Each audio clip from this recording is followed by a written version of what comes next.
Hello everyone and welcome back to another video from Apps Academy. In this video, I'm going to show you how to change the currency within KuCoin. So let's get started right away. First of all, open up the KuCoin application on your device.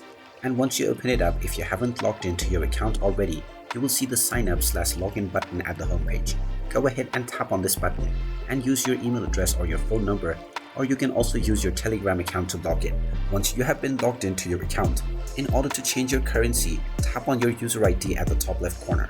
You can then tap on the settings option, and now you will see the currency settings. Go ahead and tap on it, and now you will be able to choose from the list of various different currencies. Tap on your preferred currency that you wish to set to, and now this will restart the application, and it will show all of the currencies within the one that you have just set.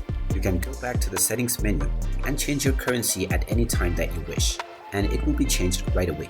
And there you have it. That is how easy it is to change your currency on KuCoin.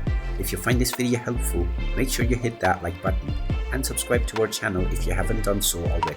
Also ring that notification bell to never miss another update from us. Thank you for watching, and I will see you again in the next video.